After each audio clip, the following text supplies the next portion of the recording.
नमस्कार दोस्तों, मैं हूं विजय पाठक और आप देख रहे हैं द न्यूज विंग्स। तू 5 मिनट रुक जा, फिर तने घर ने ऐसा भेजूंगा, अब तू याद रखेगा। इतना कहकर उन 4 लोगों ने मुकेश के ऊपर पेट्रोल उड़ेल दिया और फिर आग लगा दी। यह भी कहा कि इस आंदोलन में सिर्फ 2 कौम सम्मिलित हैं, ब्राह्मण शामिल नहीं हैं। इतने शहीद हो गए तो एक ब्राह्मण को भी शहीद होना चाहिए। और इसके बाद मुकेश को जिंदा जलाकर मार डाला ताकि कथित किसान आंदोलन को एक ब्राह्मण शहीद मिल सके। मुकेश को जलाकर किसानों के भेष में छिपे इन हिंसक लोगों को लगा होगा कि इन लपटों के बीच मुकेश की चीखें भी जलकर खाक हो जाएंगी और किसान आंदोलन को एक ब्राह्मण शहीद मिल जाएगा, जिसने फांसीवादी सरकार के अड़ियल रवैये से तंग आकर आत्मदाह कर लिया।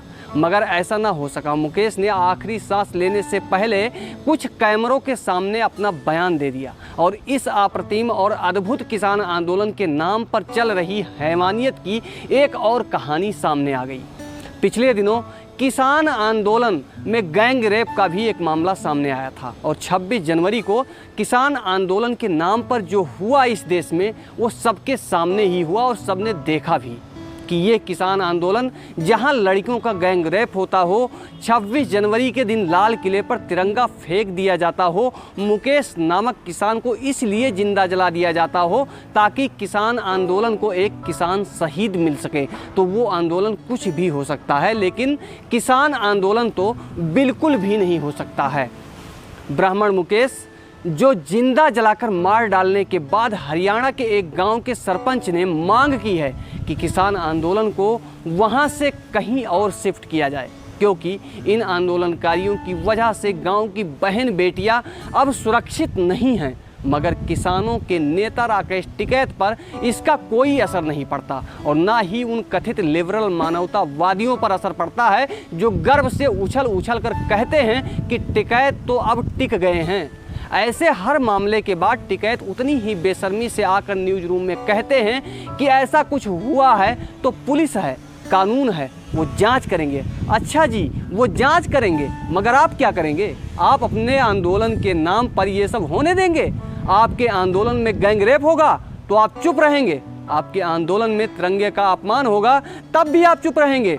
आपके आंदोलन में अरवन नक्सलियों का गुणगान होगा तब भी आप चुप रहेंगे? आपके आंदोलन में एक ब्राह्मण मुकेश को जिंदा जलाकर मार दिया गया तब भी आप चुप रहेंगे? और जब आपसे सवाल पूछा जाता है कि किसानों को जिंदा क्यों जला दिया गया, तो आप कहते हैं कि वो तो शराब पीता रहता था, खुद ही आग लगा ली होगी। इस पर जब आपसे पूछा जाता है कि वो शराब पीता रहता था, तो मतलब कि आपके आंदोलन में इसी तरह लोग शराब पीते रहते हैं क्या?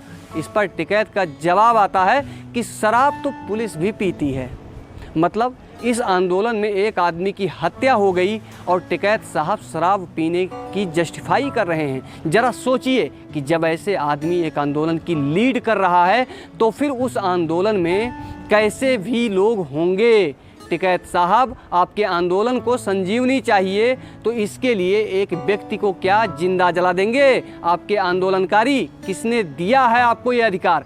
पकड़ पकड़ कर शहीद कराना है तो हजारों लोग बॉर्डर पर बैठे हैं, वो एक एक करके रोज खुद को आग के हवाले क्यों नहीं कर लेते हैं और शहीद हो जाते हैं? और हाँ, लिबरल लोग तो इस बात पर ताने दे सकते हैं कि मुकेश को जलाने वाले 4 लोगों में से एक का नाम कृष्ण है, तो वो भगवान श्री कृष्ण पर भी निशाना बना सकते हैं, क्योंकि ऐसा किए बिना लिबरलों को चैन नहीं मिलता है।